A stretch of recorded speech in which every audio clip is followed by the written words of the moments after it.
Et bonjour à tous, bienvenue sur Happy Crash avec cette vue magnifique.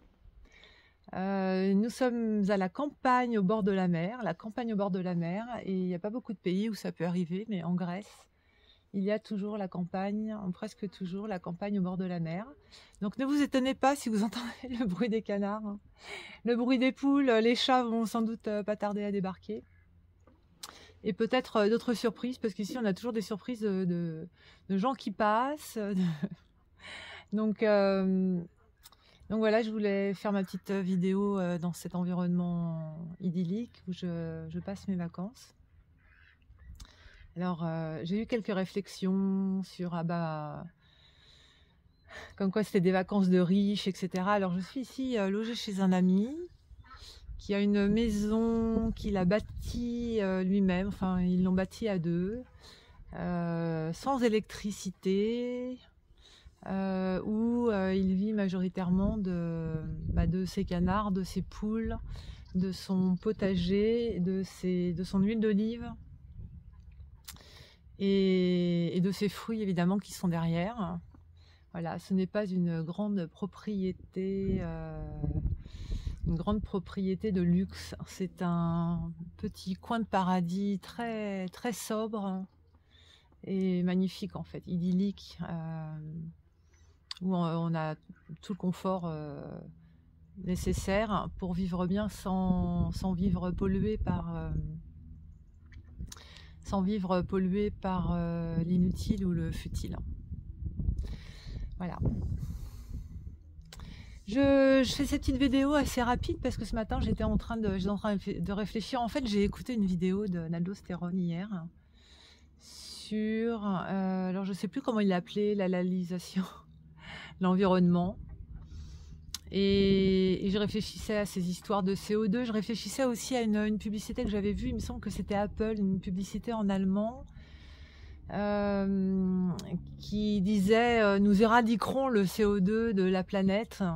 Ce qui est juste incroyable en fait. Chaque jour, aujourd'hui j'ai lu encore d'autres choses, pas sur l'environnement, mais chaque jour je me dis mais c'est un sketch. On est dans un sketch, on est... Ouais, c'est incroyable, mais comment on peut sortir de telles âneries? Et en y réfléchissant un peu plus profondément ce matin, bon pas trop quand même, hein, je suis en vacances, mais en y réfléchissant ce matin, je me disais en fait, je crois que les populations, parce que je ne crois pas que ce soit uniquement en France, ont complètement perdu la notion de problème complexe. C'est-à-dire que désormais, et depuis quand je n'en sais pas, mais moi je n'ai pas l'impression d'avoir été, et Dieu sait ce que je pense de l'éducation et de l'école, hein, mais je ne pense pas que ma génération ait été éduquée de cette manière. Tout doit être binaire, tout est blanc ou noir, tout est oui ou non, et tout problème complexe, on répond à tout problème complexe par une solution simple. Et en fait, plus qu'une solution simple, je dirais une solution simpliste.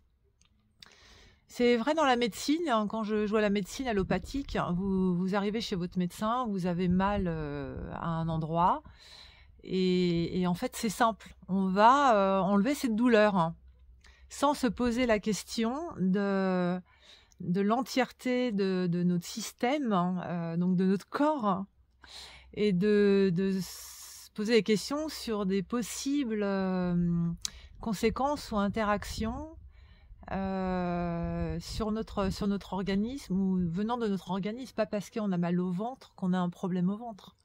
C'est pas parce que voilà, on a mal à un endroit que le problème vient exactement de cet endroit. Mais si, en fait, c'est simpliste, hein, de manière simpliste.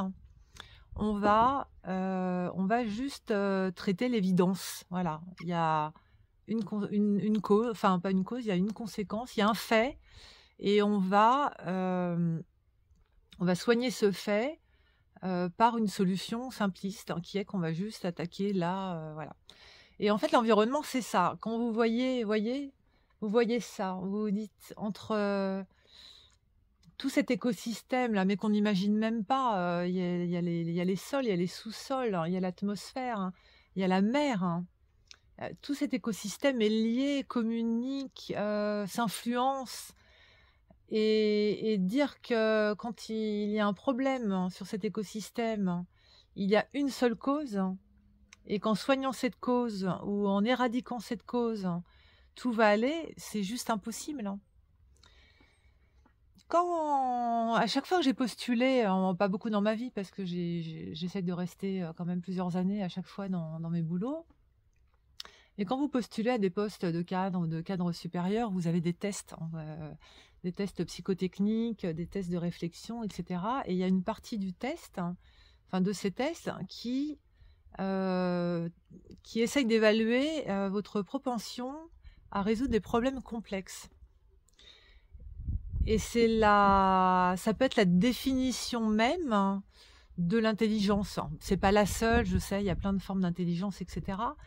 Mais une des formes d'intelligence, en tout cas celle dont on a besoin, à mon avis, même dans sa vie courante, hein, c'est de résoudre des problèmes complexes, hein. Il y a toujours, quand on est face à une problématique, hein, il n'y a jamais un facteur, hein. Il y a toujours plusieurs facteurs, des facteurs qui s'imbriquent, une cascade de causes, hein. Il n'y a jamais un problème. D'ailleurs, on apprend ça en cours. Oh là là, ça date. C'était en cours. Qu'est-ce que c'était ce cours Organisation des entreprises, de mémoire, hein. Ça fait quand même quelques décennies. En organisation des entreprises, on avait fait une étude sur les fusées. Je vais vous dire des bêtises parce que c'est tellement loin et c'est tellement pas mon domaine, hein. En tout cas, c'était sur la NASA. Ils avaient eu 3 échecs successifs de lancement de fusées. Alors, c'est peut-être Soyouz ou je sais plus. Et en fait, on étudiait, on partait de l'échec et on étudiait ce qui avait créé, ce qui avait provoqué cet échec. Sur le plan organisationnel, décisionnel, etc. Et on se rend bien compte que c'est pas parce qu'un mec a fait une erreur qu'une fusée se crache. C'est-à-dire, il y a un mec qui a fait une erreur là, il y a un mec qui a pris une mauvaise décision là, il y a un sous-traitant qui n'a pas utilisé le bon matériau, il y a lui qui n'a pas passé l'information à lui. En fait, c'est matriciel, hein. Il ne peut pas y avoir une cause unique à un problème.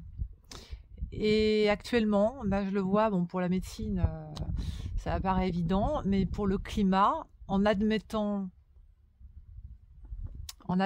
qu'il y a un réchauffement climatique, et même en admettant que ce soit dû à l'homme, à l'activité humaine, comment peut-on imaginer qu'un système aussi complexe que le climat puisse être dû à une seule cause? Et si j'ai un conseil à donner, un conseil, non, c'est pas, je suis pas là pour donner des conseils, hein. Mais si je peux partager mon avis et mon expérience, c'est qu'à partir du moment où on vous présente une problématique, et à cette problématique, on vous expose une seule cause et une seule solution, c'est qu'on est en train de se foutre de votre gueule, hein. Voilà. On est en train de se foutre de votre gueule. Il n'y a pas d'autre mot. Donc c'est assez simple, hein, je pense, d'identifier quand il y a un problème. Et je pense que notre cerveau, à nous les complotistes, je pense que notre cerveau, même sans qu'on fasse cette démarche d'analyse, notre cerveau le comprend bien. C'est pour ça qu'il y a plein de gens, à commencer par un de mes fils par exemple, hein, qui m'a dit mais moi j'y connais rien, les virus, les vaccins, etc. Mais il y a un truc bizarre, et puis c'est bizarre qu'on m'oblige à faire quelque chose, qu'on soit obligé de m'obliger à faire quelque chose, hein, contre mon gré ou sans vraiment m'expliquer ou avec des arguments qui sont pas vraiment recevables. Donc je pense que la plupart d'entre nous, dans notre groupe de complotistes, hein, avons cet instinct, voilà, le cerveau lui percute qu'il y a quelque chose de pas cohérent. Mais si vous analysez, vous vous rendez compte qu'on a un problème qui est un virus, il y a une seule solution qui est le vaccin. Et ça n'existe pas dans la vie. Il ne peut pas y avoir une seule solution à un problème. Le climat, il y a un problème, c'est le réchauffement climatique. Il y a une solution, c'est d'éradiquer le CO2. Sans CO2, on meurt tous, hein, donc voilà. Nous et eux, là, tout ça. Vous avez un problème de santé, il y a une seule solution, c'est le médicament. Donc à chaque fois qu'une problématique arrive, il faut regarder les solutions qui sont proposées, et si on vous offre juste une solution unique, c'est qu'il y a l'arnaque. Il y a arnaque.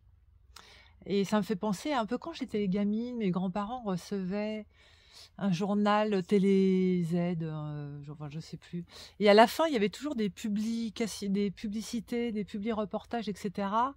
Et c'était la solution, le produit miracle, voilà. Et aujourd'hui, on nous offre des solutions miracles, qui sont des solutions qui ont d'autres objectifs que de régler le problème. Et on peut même se poser s'il y a vraiment un problème à régler à la base. Est-ce que le problème n'est pas inventé ou intentionnellement créé? Voilà. Comme d'hab, hein, c'est pas hyper clair. Je pense que le fond est compréhensible. Je sais toujours pas correctement m'exprimer devant une caméra. Il faut vraiment que je fasse des efforts, hein. Voilà. Et c'est un endroit paradisiaque, et je vous disais dans ma vidéo précédente que c'est assez facile en fait de venir dans ces coins. Alors c'est sûr, vous ne montrerez pas à vos amis des photos de plages de sable fin, de transat avec des cocktails, c'est certain. Et je pense que le mieux, c'est de rien avoir à montrer, et eux percevront d'où vous revenez et ce que vous avez vécu, parce que cet environnement vous apporte en fait sur le plan mental. Voilà. Eh bien, je vous dis à très vite et je vous embrasse. Bye bye.